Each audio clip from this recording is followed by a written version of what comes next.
back with Coach Jake Rother one more time, getting ready to set up what summer looks like. What's it look like when school is no longer the impediment to playing more tennis? So we're going to talk to Coach Jake about what it looks like here as we're, oh gosh, beginning of May and getting ready for sectional tournaments and nationals coming up. And if you've already made clay courts or your child has already made clay courts and you know they're going to make hard courts, what do you do in preparation versus do you need a little, like, is the qualifier your big event? Does that set up your entire summer? If you have a breakthrough event, do you now get into lots of stuff? And if you don't do so well, back to the drawing board, or do you play other events? And we're going to dig into all of that. And so welcome, Jake. How are you? Doing great. Happy to be back. Yeah. This is awesome. We're wrapping up school year. Yep. Practices maybe at a lower level look a little more like fun and games, and at a higher level it's high intensity time. Time for two-a-days. Time for two-a-days, three-a-days, getting after it, sweating out the long hours on the court. It's the best time of year to be a tennis player, especially a young tennis player. Well, every section in the USTA has a sectional championship, right? They think they used to be qualifiers when there was a lot more having to be in quota. But still plays a big role, I think, in Texas, the Texas Slam, which a lot of people still refer to as the Texas Grand Slam, but can't really use those words. We didn't just use them because it's copyrighted. Yes, it's the Texas Slam. I didn't even know that. That's good. Yes, Grand Slam is a trademark term. Okay. Good to know. So yeah, that's definitely what it was called when I was growing up. But yeah, time for the Texas Slam and all the other sectional events around the country. It's different. When I was in California, they do it. Some would say smarter. Some would, it's just different where they do it over 2 weekends. Here in Texas, we do it over one stretch of a full week. Which I think the kids get a real kick out of because they're in the tournament during the weekdays in most cases. And so it's kind of, I don't know, just something a little more exciting for them. But yeah, I mean, for a lot of players, this is where their training culminates, into this event. This is the event they want to do the best in, that they're gearing up for all year. Academies around the state and probably around the country are bragging about how many sectional titles they're bringing home this year. So as a coach to some kids who are guaranteed they're going to be playing clay courts, hard courts, the L1 events, versus those that are a little bit below, do you set a target at some point in the year, and so you're gearing towards, and kids have been working for 8 months for the Texas Slam, maybe not yet. Texas Slam is a precursor to the bigger event that's going to come up at clay courts. Yeah, and I think what you're speaking to is periodization training. I think definitely you, as a coach, you should be emphasizing periodization within your curriculum for players. What is periodization? Well, it's basically gearing up for your events. There's time to do technical work. There's time to do footwork. There's time to do tactical training. And also doing your strength training off the court, speed, agility, the works. All those things should be done in a manner that the player is most ready for whatever the tournament schedule is. At the pro level, there's obviously the 4 main Grand Slams that they are gearing up for. So in their schedules, they are still training through their lower level tournaments in preparation for the US Open or Wimbledon or the French, what have you. So for the juniors, depending what level, maybe the the Texas Slam is their coup de grace. That's the one that they're going for. And so their training should start to kind of hamper down a little bit in getting ready, but also maybe going up in terms of competitive nature, where they're playing more matches, less on the technical side, more on the competitive side. In many cases where they're shooting for the L1s, clay courts and hard courts, the Texas Slam is another tune-up tournament for them. So for some of my players, we're talking about the Texas Slam being a tournament that we are working on a specific tactical pattern that we plan to be using inside of clay courts or hard courts. If a player is really trying to, for clay courts, hone in on their patience, their overall consistency a little bit more on the clay, we're talking about making a certain amount of balls inside of point play in the Texas Slam, and not as concerned with players that are making the L1s. They're usually seated at a Texas Slam type event.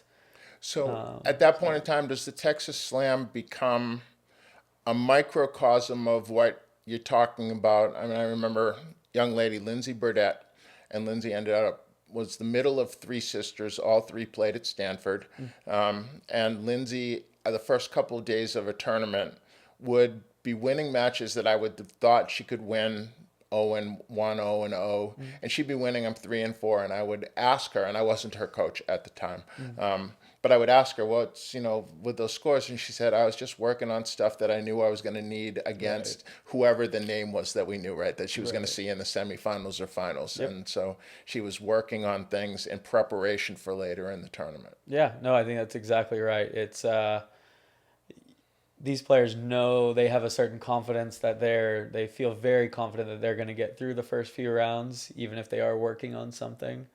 It's almost that situation like where Federer and Nadal had, where their name pretty much took them to the round of 16 or quarterfinal. So some players have that advantage. But there's also players that are in a very tough spot. I had a player last year that was right on the cusp of making it into clay courts and hard courts. Needed to win just a couple rounds in the Slam and didn't think that was going to be a problem. He ran into the fence and doubles, first round of doubles, the day before singles started. Couldn't grip the racket the next day because he had hit his thumb so hard on the fence somehow. And so then, he wasn't able to make it into his L1s that he was really, really hungry for.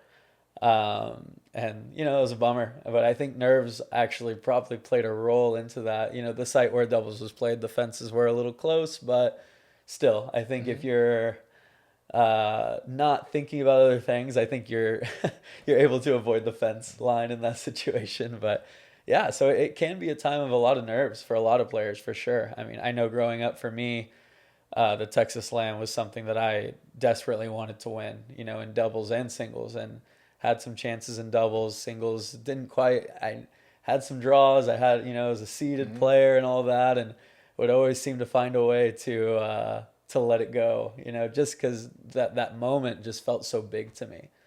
So I think that speaks to the importance of practice matches going forward, and the periodization and making sure that the players are as competitively ready as they're going to be for this event. So let's talk about what that preparation might look like at this point in time. Is it more drilling? Is it more match play? Is it set play? What's the value of somebody of playing sets versus playing entire matches? Should you be getting used to playing multiple matches in a day? Yeah, I think, in my opinion, starting out at the moment the kids are getting ready to finish school, so now, essentially, you're identifying what patterns of play they feel they can be successful with. Pick 2, maybe 3 patterns, and then you are, on the drilling side of things, hammering those patterns in. And then on the set play, match play side, you are, again, not worried about the result of the set or the match. You are focused solely on, are we executing those patterns that we are working on? So I think there is a time for set play and match play. I'm going to come at you with an alternative viewpoint on that. Sure. And just based on me watching tennis on television, right? So I remember early in Nadal's career, but after he was a household, he was Nadal, but he was the young bull at that point in time. Capri pants. Yeah, exactly. And he was playing James Blake, and James was an established player, but was still kind of looking from the outside into these. So he's probably top 20 in the world or something. But playing Nadal, who's already one of the greats, Right. and he lost the first set 6-4 and came back and beat Nadal. And they asked him, what gave you the confidence at that point? And he said it was either 2 or 3, but he had won 2 practice matches or 3 practice matches that week, having lost the first set 6-4. And immediately his brain went to, I can do this. Yeah, this is what I do. Yeah. Right? Yeah. So is there value in trying to have a comeback at some point in time versus playing my patterns? Like, how do you I mean, set the focus? there's I think you have, in an ideal world, if you could shape it the way you wanted it, you would have a practice match in the morning that's with a coach, perhaps, that is closely watching your point play, giving you tips, good decision, bad decision, that sort of thing. And then in the afternoon, perhaps a sort of unsupervised match play, making sure that it's still in a serious environment. It's not a hit and giggle with your buddy. It's still it's a match that you want to win, probably preferably with somebody you don't really know that well, so that there's not that feeling of lack of competitiveness, I guess you could say. And yeah, so then that match should be the match that you are trying to implement what you're focusing on. But given that it's a match and things come up, wind, elements, different opponent, now you are problem solving using the tools that you have at your disposal. I think too few players don't get to play enough matches. They play a lot of sets, they don't play a lot of matches, and there's just a huge difference in the way that you approach set play versus match play. To go and win 6 games, I mean, I had a college coach at Indiana that we'd play Ohio State, we'd play Illinois, we'd play, the top teams in the country. And he said, if you can't take a set off of somebody, you don't belong in this conference. If you can't take at least a set off, his viewpoint was that you can take a set off of anybody. To win a match is a different story, I'll give you that. But to not win a set, to me, tells me that you're not trying physically or mentally.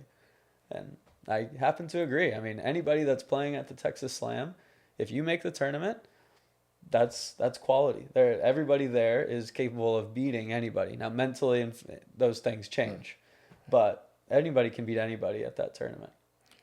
Not everybody has the same benefit of being in a program with a lot of courts, a lot of coaches. Yep. And so, what are your thoughts on doing it on your own? So you've got to call your buddy, set up practice match at the local courts wherever they are, versus being in a large program where maybe that can be a little more structured. The coach initiates it. The coach can be there to watch. It can be. Part of me almost prefers the other way of actually going and seeking out your own.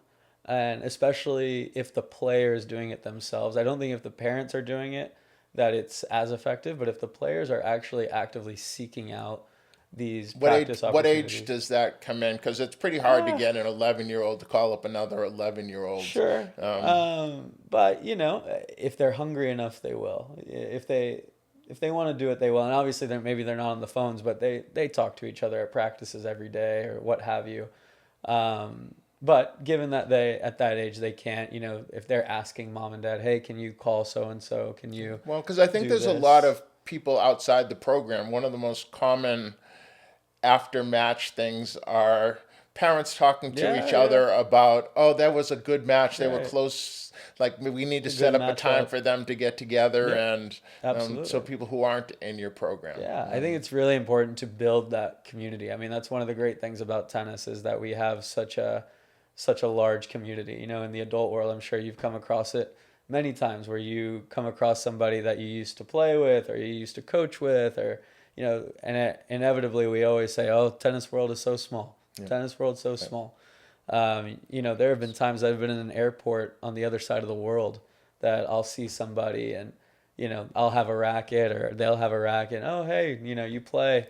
Oh, so-and-so. Great. Awesome. That's so cool. So starting to build that community at a young age, I think is really, really great for the kids, not only on the tennis side, but also in the social side. And that's what tennis can be very isolating. So from the social aspect, it can be really, really positive for their overall development as a person. So they're getting ready, and you're doing, ideally, a couple of practice matches a day, and one of them being a little more focused on performance, the other one being just digging in and trying to have the best outcome possible. So using all the tools in your Sure. bag to Yeah. do that. What is training too much? And I think, you've been in a couple of different climates. Being in Texas where it's hot as can be, you have to be mindful of hydration, dehydration, particularly as you get closer Right. to the event. Maybe you're someplace where they're still playing indoors a lot, and that's Yeah. less of an issue. How do you manage those types of things? Yeah, I think it's a good question. I think it's important to, I would rather players overtrain than undertrain. Given the heat at that time of year, pretty much around the country. I mean, I don't think there's really, even in SoCal, it was high, it was a little spicy. The kids are still dropping out, but especially here in Texas, I mean, it is no joke. It will be over 100 with heat indexes of 110, 120, just absurd stuff. So for the players to be overtraining in terms of doing a little bit more fitness, doing a little, pushing themselves a little bit harder in those matches, especially the second matches of the day. Those are the players that end up being the most successful at a tournament like the Texas Slam. Obviously, not to a point where you are severely dehydrating yourself and putting yourself at risk for actual medical emergency. But I think that's our job as coaches to make sure that that isn't happening, and also on the players to know their body and learn their body and what those signs are for them, because it's different from player to player. Some players start with a headache. Some players automatically go with the black spots. They start feeling a little woozy.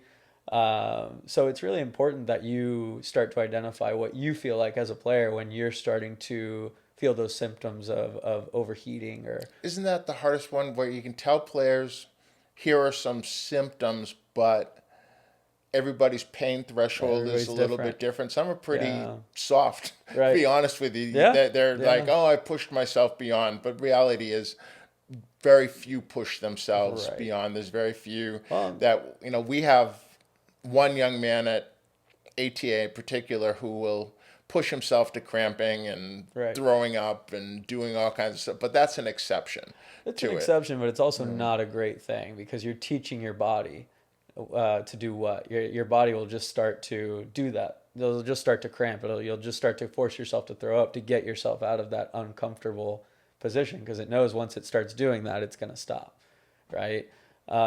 So, yeah, I mean, you don't want to push yourself to that limit. I don't think it's great to know that you can get there once or twice, but it's not the goal. It's not the mission to get players to get to that point. We want to get to that point right before, and then, okay, all right. Yeah. And then that threshold keeps getting pushed a little bit. I'm not sure if you can ever know how close you've come to the line if you don't ever Until you go go, right. over the line. So I Right, think right. maybe sometimes, and Yeah. my belief is the benefit mentally you get out of training at the highest level is huge. I remember early in my career, I was in Atlanta, and we would have the kids stay at our house 2 weeks before the Georgia Junior qualifier.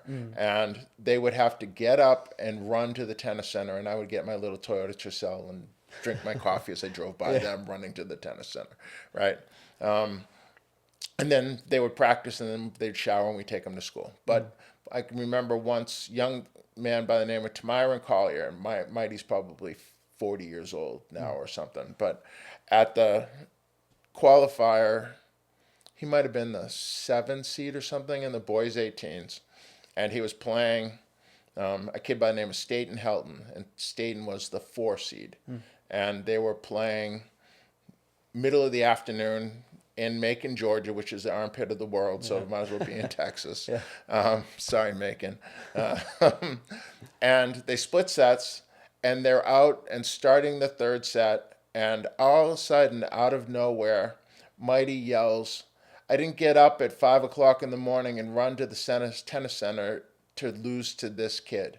And he said it loud enough that Yeah, Staten heard it too. sure. I don't think Mighty lost another game. There was something about believing Yeah, yeah. that I did something that he Nobody didn't else. do, Yep, and yep. undoubtedly said to Staten, who knew, yeah, I didn't get up at 5 o'clock in the morning Right, and I run wasn't to the doing tennis that. center Yeah, practice. So that yeah. was a belief that took over beyond the physical Right. or the tactical or the technical. I It think was, that speaks to a huge thing with confidence, and I think parents and players are always wondering, well, how do we get more? He's not confident. She's not confident. How do we get more confidence? And yes, it can obviously come from the wins, but that's out of your control. You can't really control whether you're winning or losing, but you can control your work ethic. And players know what they're doing. They know what their peers are doing. They know if they're doing more or less or just about the same. And that speaks to a lot of your confidence. You know, that was something like Kobe used to say. Kobe Bryant uh, would say all the time that his confidence comes from his work ethic. His confidence came from the amount of work, knowing that I put up 1,000 more shots than anybody else in the league. You know, and so have you put up 100 more serves, even 10 more serves than your peers? Maybe, maybe not. But if you have, that confidence is going to be there. Have you run that extra sprint? Did you run the extra mile? Did you, those little extra things, just, they're definitely not going to hurt you in the long run, and they can only help. They can only give you more confidence in those situations, which that's the difference between the win and the loss. so is part of the job of the coach to make a player aware of what is necessary to do at any point in time, that if, because you don't necessarily know, and if you've been in an environment where all the people around you are doing one thing, you don't know if that is at the Right. elite level or if Right. it's below that and you need to step it up. What role does, I think the it's up to coach the play? coach to make sure that they're upholding a standard that sets the player up for success. So I'd say quarterly, I'll talk to the player and say, ask them what their ultimate goal is. What's your ultimate goal? One player that says top 5 in the world ATP. Fantastic. Are you doing enough work to get there? Do you think you are working enough to get? So that means you are working harder than 99%, doing more than 99% of the world. Are you doing that? No, right? Or yes, maybe they are. You know, and then but then there's also the players that say, "Well, I want to play college. I want to play at Harvard. I want to play at Princeton." I have a young man, 13 years old, that is dead set. He wants to go to Harvard. Fantastic, awesome. Do you know what it takes to get there? No. Okay, let me tell you. Okay, your bottom lineup guys are 13 UTRs. They've played junior Grand Slams. The top guys are top 50 in the world ITF. You know, and on top of that, they're outstanding academically. So are you doing enough to get there? No, probably not, right? So it's letting the players know, and then okay, well, not just that, but what do you have to do? Okay, coach. Well, what do I need to do? Okay, well, here's a schedule. Here would be bare minimum. Are you willing to do that? Okay, but that's bare minimum. That's what other people are doing. What are you gonna do on top of that? If that's what you want, you know. Otherwise, it's a fun thing to say top 5 in the world, but it's another thing to actually mean it and go after it, because then it gets scary, right? Then it gets scary. If you say you want to win a sectional title, are you doing enough to? Are you doing more than everybody else in the state, or not? And I think the players know that answer. I think, and the coaches definitely know. Or they should. I think they should have a very good idea of what that looks like. But I think the players know as well. They know what their peers are doing. They know, you can tell when you get to the tournament who's been working and who hasn't. Um, so it's on the players to own that, and the earlier that they're able to own that part of their game, their work ethic, their extra curriculars, is the sooner that they will be on the right path, at least to accomplishing their goals. It doesn't guarantee anything, right? But at least sets you up for that, and it gets you. You aim for top 5 in the world. Top 50 is okay, and then we can make adjustments as we go, right? So I always want players to reach for the stars, and it's okay if we hit the clouds at that point, so to speak. I remember Rick Pitino. I believe he was coaching Louisville at the time, and he said it was less important that the players were actually doing more than every other team in the country than it was that they believed they were doing it more than every other team in the country. So they could have been working as hard as he had pushed them, and if he Right. told them you're not working Nobody hard else is enough, doing it. that Yeah. Yeah. they would have thought they weren't working hard enough, as opposed to him telling them that you're outworking everybody in the country right now. Go for a little bit more. Do you have more in you? Right. All of that, and then come crunch time of big games, they believe they had it. And I think team sports and individual sports, the people at the very top have it. Like the University of Miami football team used to hold up four fingers. It's the fourth quarter. Right. Now's our That's time. our time. Yeah. Right? And I think in tennis, you don't win by winning the first set. No. Yep. Right? You win by winning the last point. Right. And as long as you're of the mindset of, I'm going to win the last point. There are so many different ways of going about it. It's not always, I mean, to quote our coach Dio Miranda at ATA, I mean, the whole adage of no pain, no gain is something that he adamantly is against. And I'm not sure I'm as much in that corner as he is. Right. I think there's a little bit of suffering that has value. I tend to agree with that as well. But you look at a John Wooden type of coach. To go back to the basketball coach, the way that he would coach the finer details of tying your shoes properly, of we're gonna touch the line, we're gonna finish the shot the correct way every time. His work ethic had more to do with paying attention to the details than it did necessarily going through pain in the practice. Now, I'm more than sure that he pushed his players and that they were working super hard and they were running sprints and all what have you. But it was a different approach to creating a champion in terms of taking a look at the more finer things, which in tennis the small details are huge. How do you find enough time, enough capacity to track all the details with so many players? So having data to know that this player's actually getting slower running spider drill or something because they've overtrained and now we need to back off, as opposed to having some sense of the player just seems slower, they seem sluggish, which data trumps, I think, emotions. Yes, I mean, I think a lot of times our feelings as coaches, it's so hard because we see them every single day. And so we don't see that tremendous growth. And so it is really important to have the data in those aspects. However, if the player feels slower, even though they're getting faster, if the player doesn't feel that they are making the improvements, even if the data says otherwise, that is something that, in my opinion, reps become really important. Shut down the matches, even if we are in a situation where we're a few weeks away from a tournament that we're really gunning for. Reps become something that you just can't replace. I have a young player. I'm not going to name any names, but there's a young player that they are top in their age division. They're playing fantastically, but for whatever reason they don't believe it. They think every time we go on the court, forehand feels a little off. Forehand doesn't feel right. Oh, my backhand, yeah, it's okay.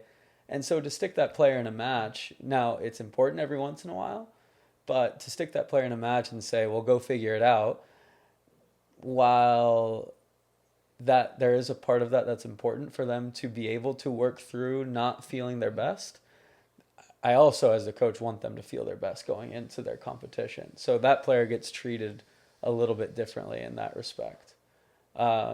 So to answer your question, I think it depends player to player. If you feel like your player is mentally strong enough to overcome those feelings of inadequacy, like if something just doesn't feel right, then okay, let them feel it out. But the vast majority of players I don't think are in that category. I think the vast majority of players need to feel good and need to feel like they're striking the ball well. I don't think there's a replacement for that than giving them as many reps as you possibly can. It does come to a point where players get a little more in their head, unfortunately.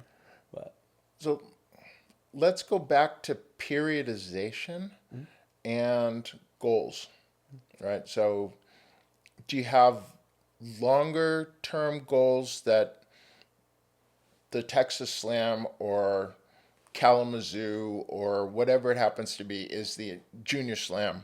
right. Like all of it doesn't really matter the level you're at. One of those key moments is coming up here in this next little bit. It's Sure. either Yep. junior Wimbledon, junior French, Hmm. or it is Texas Slam clay courts, Yeah. or you know whatever it To each is their that own. Yeah, the absolutely.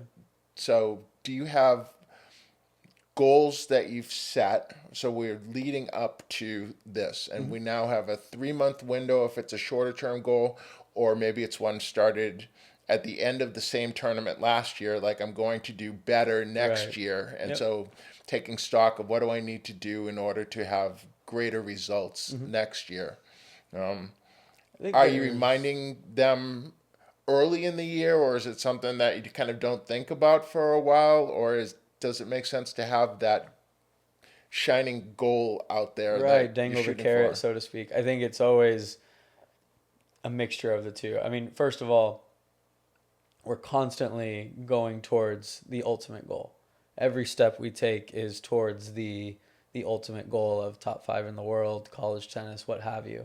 Mm-hmm. So that's always the carrot. I feel like there's multiple carrots being dangled. That one's a little bit Mm-hmm. further, but then yes, of course, there's always the summer tournaments, the slam, junior slams, or Kalamazoo L1s, what have you, that become what we are doing the short term work for, knowing that it's paying off in the long term as well.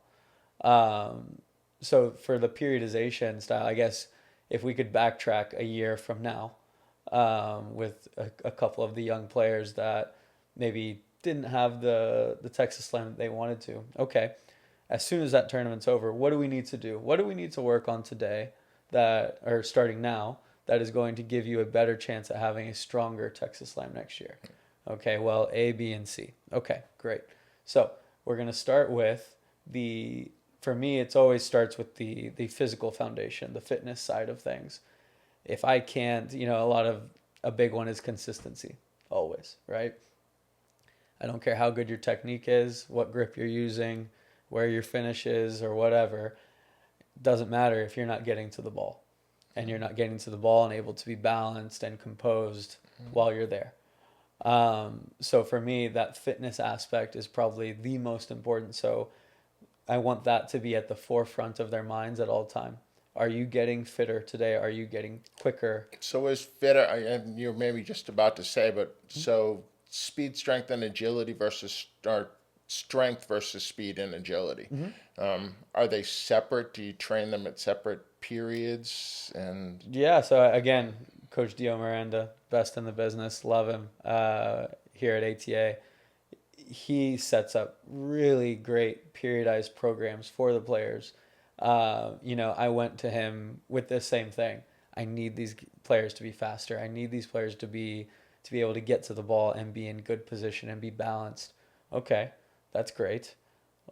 Well, all those things come from a base strength, right? So we all want more explosive power. Fast twitch muscles are the thing in tennis and kind of a buzzword. And the overall speed and agility. You can't have any of those if you don't have proper flexibility and you don't have proper base strength, right? So for Coach Dio, that's where it starts, and he does such a nice job of combining the strength with flexibility, so that the players are kind of knocking out both at the same time, and then he's getting them into speed. This is why I think it's so important for players that are trying to reach a high level to have a actual strength coach or strength and agility it makes coach. such I a mean, huge difference. I tell people that I could do most of what a strength and can, right. but the amount of time and effort it takes me to think about it as opposed to somebody who can they just know it. It's part Well, of who not they only are, that, I and they mean, we can. are at the forefront of the tennis side of things where we are Right. hearing and observing new ideas, new methodologies, what have you. He is at the forefront of that, or whoever is doing that for you is at the forefront of that, or they Yep. should be if you've chosen the right person to take on the task. It's there's no question that yes, we can. I have my degree in kinesiology. I know a thing or two about it, Hmm. but I would never say that I could replace what somebody like a Coach Dio can do. Um, What if with you don't have a coach, Dio, and you are yeah, well, the most simple situation? Mom or dad's the coach, right. and you're out there and grinding away. Is it better to watch YouTube videos, or is it better to go find a consultant every once in a That's while? yeah, That that to me is especially in this day and age that we're so online and we're so everybody's readily available. You could easily reach out to a Coach Dio type of person and give them base numbers, give them, basic information, and they can come at you with a plan that is specific or specific enough, more specific than what you or I would be able to do. Um, for that player. But the internet, while it has democratized dissemination of information, Mhm. has also allowed a lot of crackpots to put Sure. out a lot of Yeah. absolute BS Yep. that Yep. the worst thing in the world to follow. How can you distinguish as a parent between a reputable, this person is in it Right. for something other than to make themselves YouTube famous? Yeah. No, I mean certifications are one thing, but also not the end all be all because again, you can easily just if you pay enough money, you're going to get those certifications as well. So I think word of mouth becomes a really strong tool for parents. Asking other parents who they use, asking other coaches, who they think is good, who think is quality.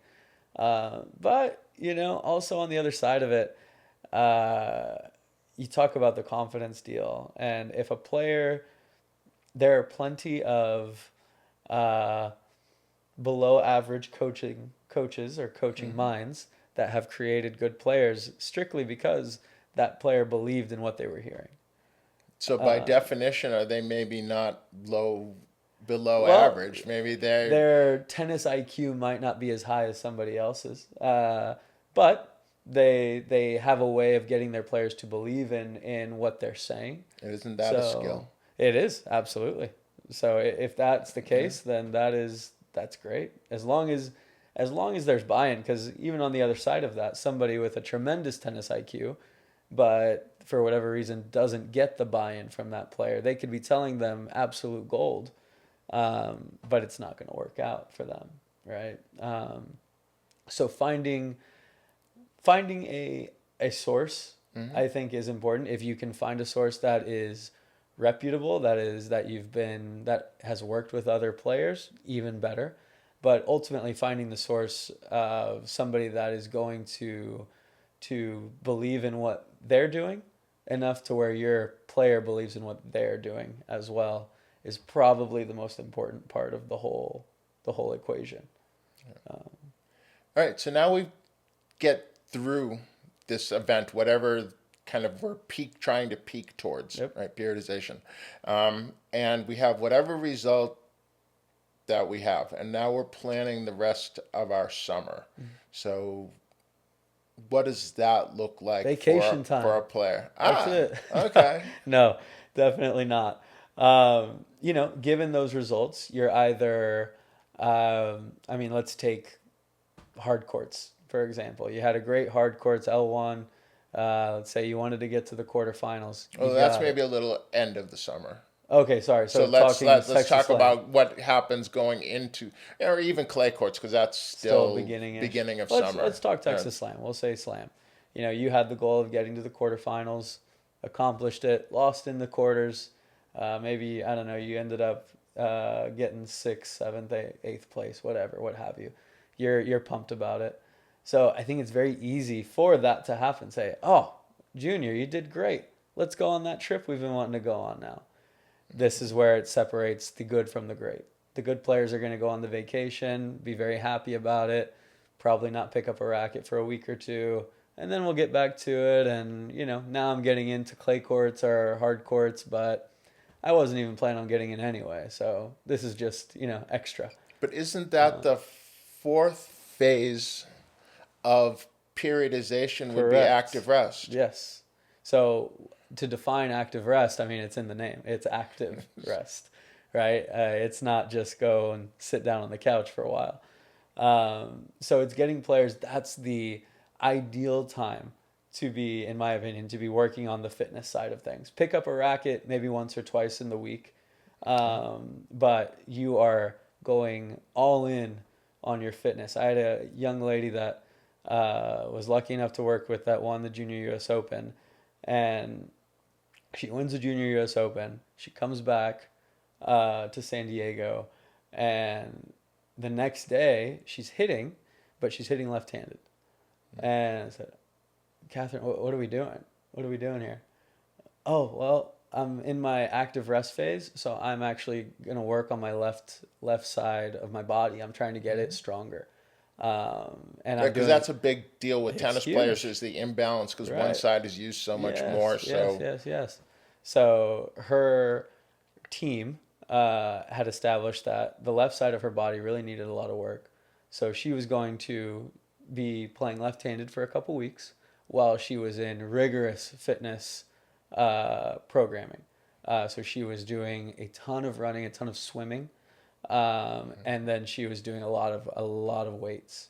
And this was going to happen. So she's going to play left-handed for 2 weeks, and then she was going to go back into playing normally for the next 2 weeks. But this was a month of her program that was going to be dedicated essentially to her fitness and getting stronger, and getting the left side of her body more specifically stronger. So for the average player that is not yet playing at a junior slam level, let's say they're playing the Texas Slam, this is an ideal time for them to, they're now going to get into, clay courts maybe is too close, but let's say they have the result that gets them into the position to get into hard courts, right? So that's another month away.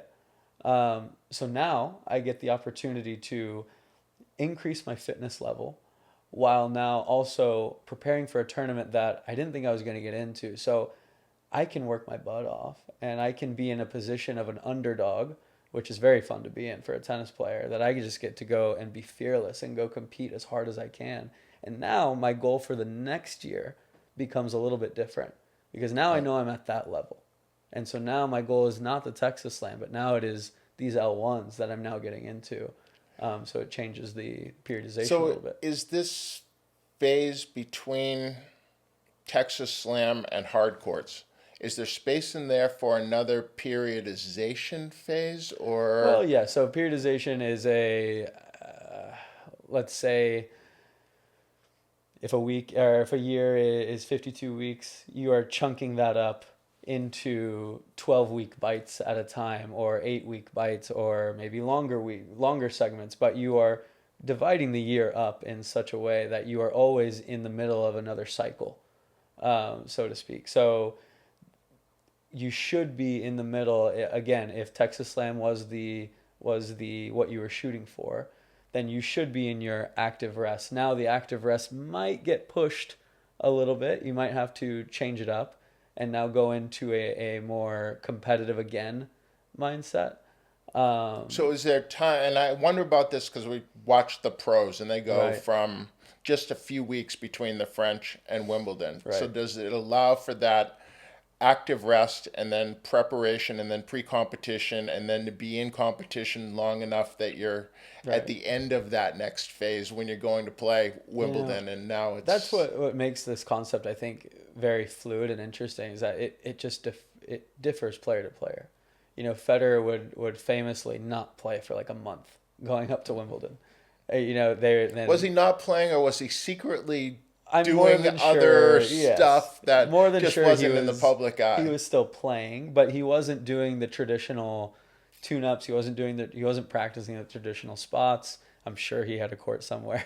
But, he would show up to Wimbledon and he was always very rested. He was always, ready to go. No injuries, no little aches or pains till later in the career. But yeah, I think for him that was something he was able to get through. Obviously, he was a different, not even maybe human, I don't know. But for the regular player, I think there is that need for them to, they have to have an active rest after that strenuous push towards Texas Slam. Have to, whether it's a week or 5 days, whatever, has to happen for them to be able to recover completely.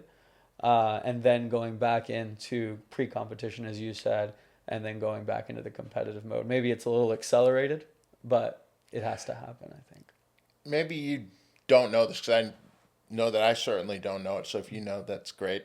How do you learn enough about the player to know if they are a Federer who needs to be well rested and have his mind clear Right. versus a Nadal who always liked to play a lot? Yeah. So he was and so is that a trial and error? So you've got to, because I think the tendency is I don't want to be too hard on my kid, or I want to be too, or I'm going to push them to the limit. But Right. then do you ever find out that something else might be more effective if you don't ever try something else? I suppose it's trial and error. I think, to me, in my opinion, for my coaching, it's more about getting to know the player. So if I've only coached them for 6 months, I might not have a very good grasp. But there's the bulk of my students now. I've been coaching for the last 2 years or so, and so I feel like I have a good pulse on this player will have a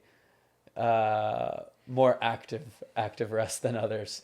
This player needs to go away and shut it down for a week, and so that's part of this whole coaching thing is being able to tailor curriculum and periodization and training towards the specific player. There's not a one size fits all. There's not a this way worked for this player, so this way is going to work for you. Every player is completely different. And so I think parents have maybe an inherent advantage in that aspect, that they know their player more than any coach will ever know their player. So they know whether that player needs to be more active or be a little less active. Now, will the player listen to them is another story and a tougher one, and maybe that's where the coach comes in as the conduit that they do kind of speak through. But yes, I think it's trial and error is one way to do it. I don't think it's the most efficient way of doing it. I think you should be able to know what your player needs and what they're capable of handling in certain situations. I've had occasion to really think about this a lot because I think about stuff during rides to and from tournaments, and I've been on so many multi-hour car rides where the kids were wanting to listen to whatever music, and it was I was an old head. You're zoning out. Right, and so I'm just kind of in my world. Right. And I think about Thomas Edison every time he failed at something, learning something else not to try again.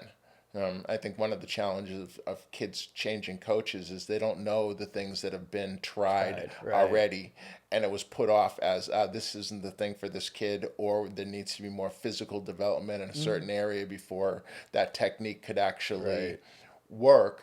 And isn't that some of what you do when I'm not going to play as many practice matches this summer going into it, or whatever it happens to be, but tweaking it up a little bit? And do we need to have historical data? Like, what's the value in actually charting that and going back into a notebook or an app on a phone or something and looking and seeing what did last year look like? Right. Here's the result. Wanting to tweak it, believe that he was fading and after the first 2 days of the tournament, right? Because I think at the beginning of a tournament, everybody's fitness is here, Right. and which is good enough. Yeah. But I guess the question becomes, what if this person started here, so this was still good enough, but now we've gone a few days in the tournament and we're down here. Now this person's dropped below what's good enough. This person is still at a fitness level. But if we don't know what we tried, Like, Not going how to. do we can guess, but Right. memory sucks. Yep. Let's be real with it. Yeah. That Yeah. memory a year back is not. It's I think not going to work. I've had fights with spouses about she swore I said, and I said no, I didn't. I No. can know exactly what I and just wish that I'd had the recording and been Right. able to Yeah. hit. And I was probably wrong, but that's okay. But that's, I mean, to speak to what you're talking about, I think that's where journaling comes in as a huge tool for players and coaches. Journaling is not uh, just for the players.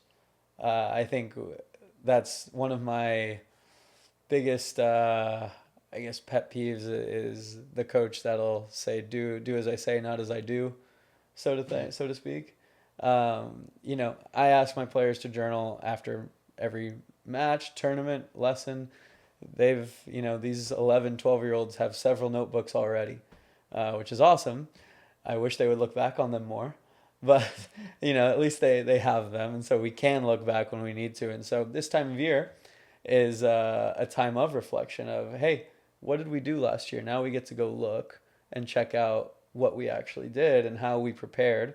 And some of them, when they're in such a young age, the developmental process has sometimes accelerated really fast. And so last year's problems are not even anywhere near our concern.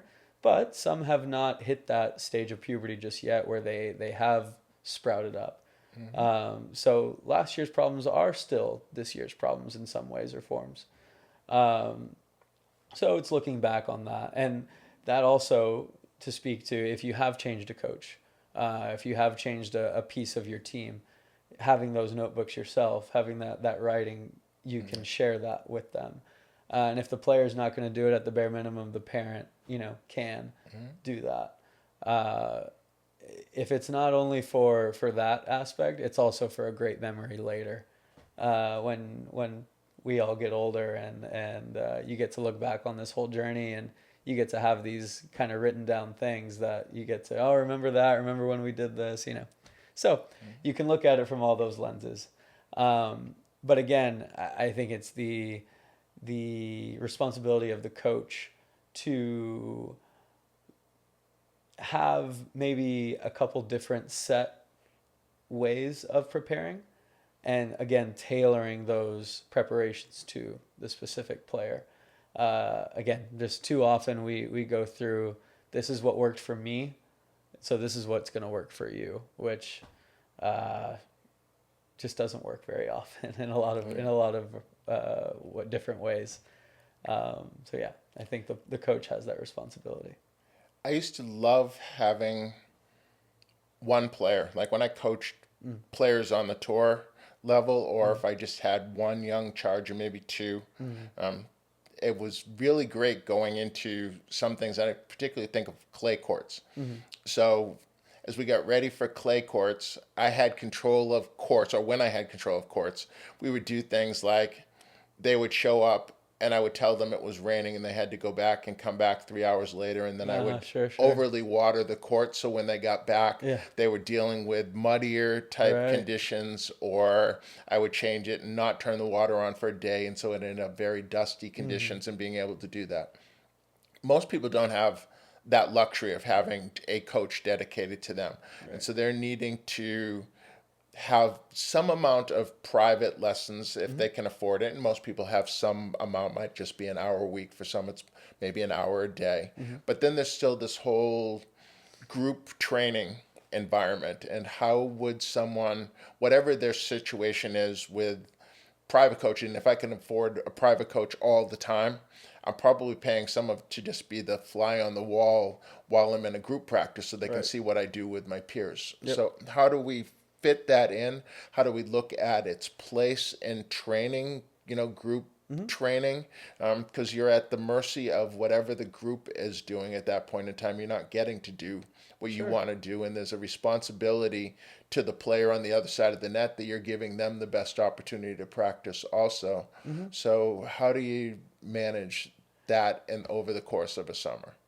It's a good question. I think it is important for them to have the group practices.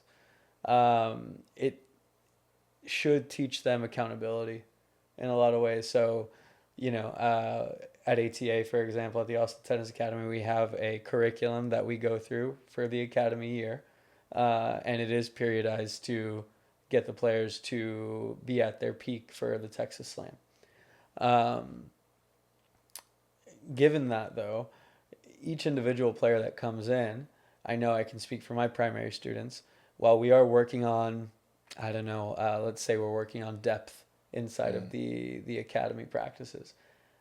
My players know that while yes, you are working on depth, you're also working on the pattern of heavy drive to get that depth, or you are working on using your slice to get depth as well. So it's making sure that the players understand that while you are working on whatever it is that you're working on at the academy or the group practice, you are also your priority is what you've been working on with your coach.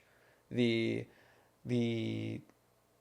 extra focus of the group or academy practice is the cherry on top. It is it's secondary, but it's not so secondary that we're not focused on it. It's just that the primary focus is whatever it was that we are focused on, whatever the pattern, whatever it is, stroke change it can be.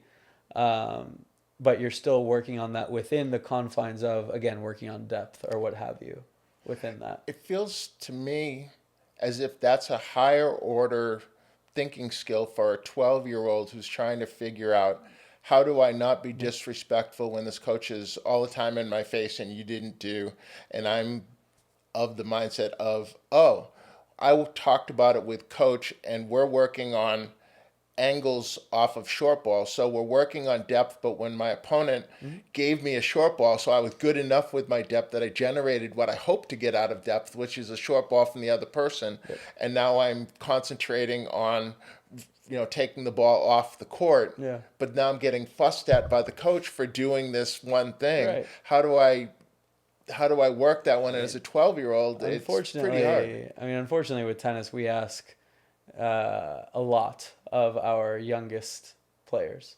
and especially in the competitive realm. I just had a player this last weekend at a level 7. So this is a very beginner-ish player, but he knows his rules. He knows what he's supposed to be doing.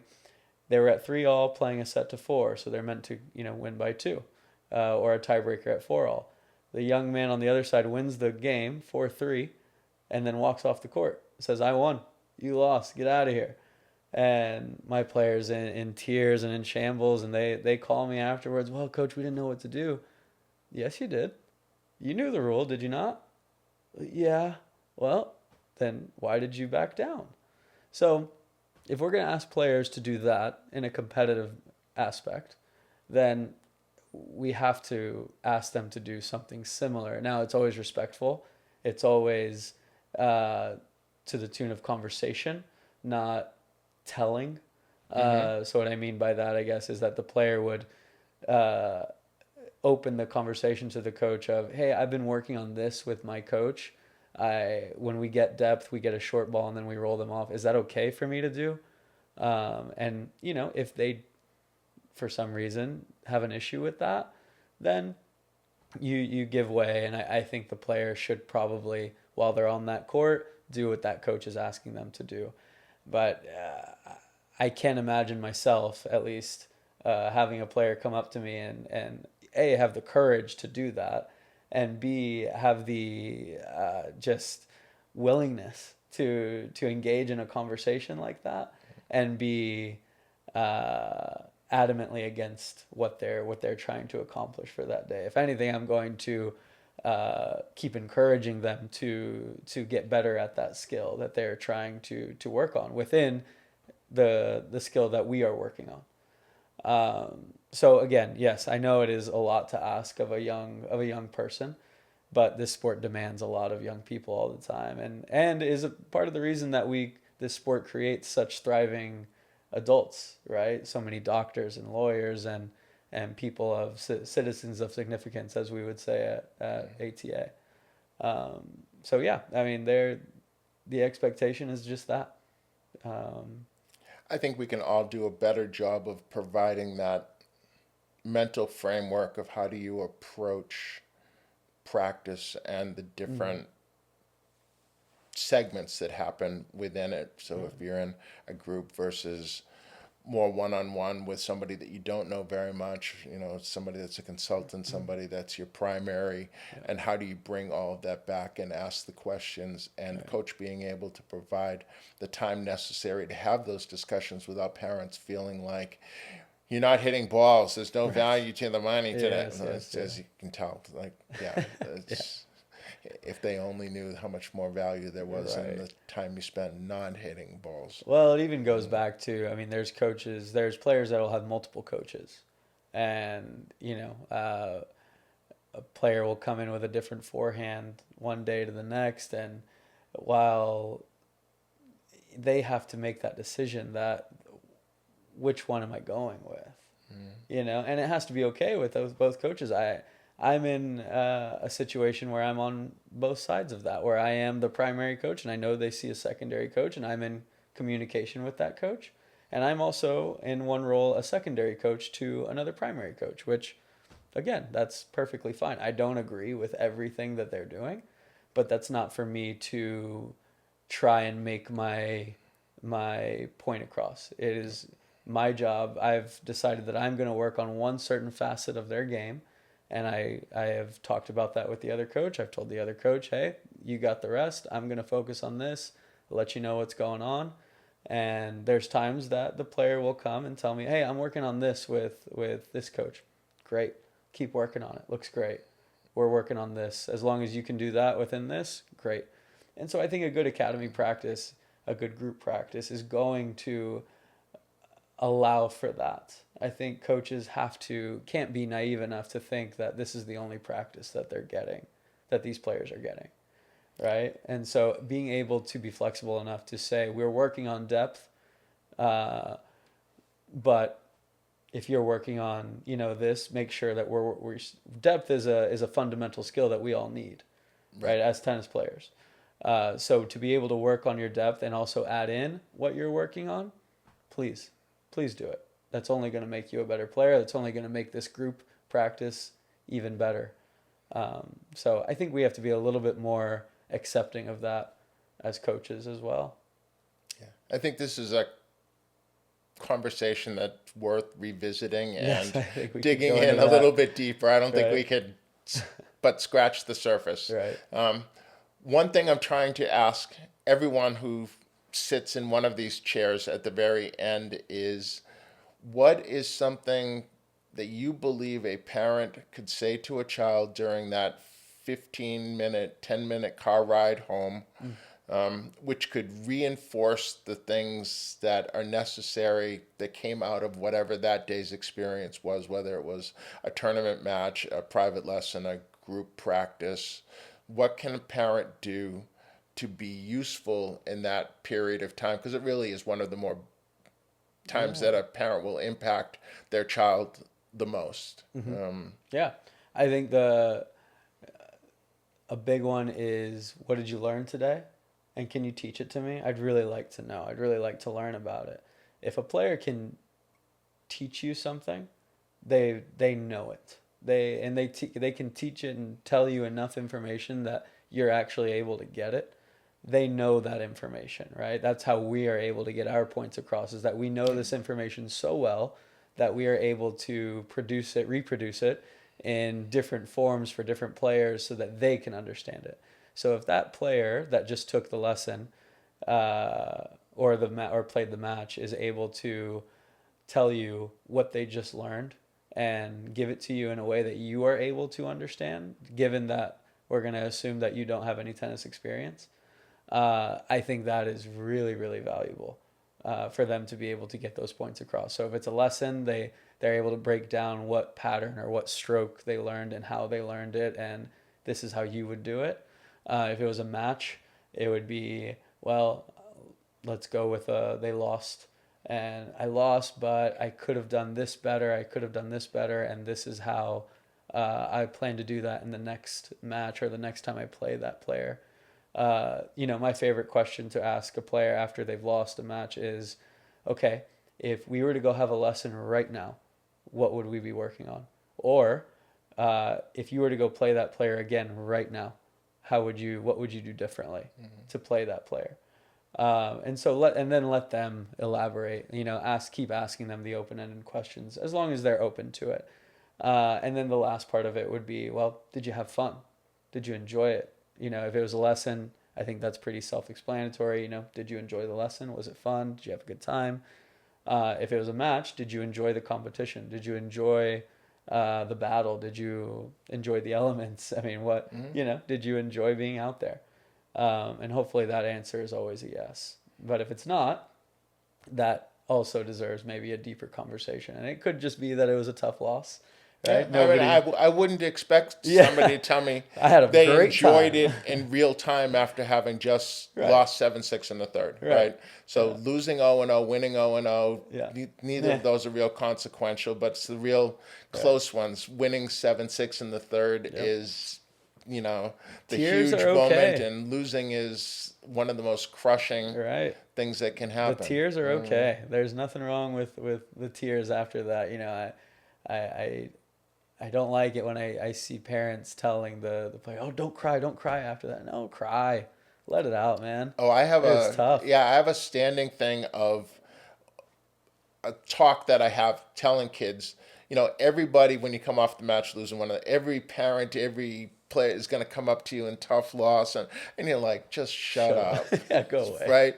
And I'm like, okay, keep your head up. Don't shed a tear yet. Yeah. Walk Wait till with you your get bag, out. walk right through.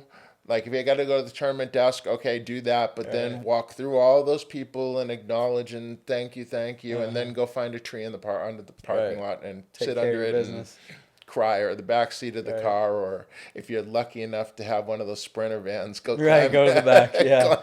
climb in the Sprinter van. Yeah, I But think we can do a better job as parents of not forcing them to have that talk with coach or them right away, especially in those situations.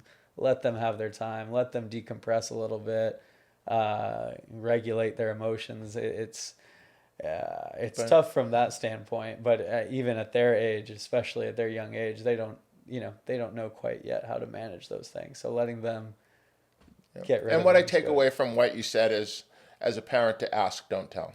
Right. Ask 100%. open-ended questions 100%. and hear what you get back and tailor your response, and not say you should feel like that, but to maybe ask more questions. Would it have been beneficial to respond Do this way versus how you responded, or whatever that happens to be? Yep. 100%. Thank you. Thank you. Been fun. How to chew up an hour.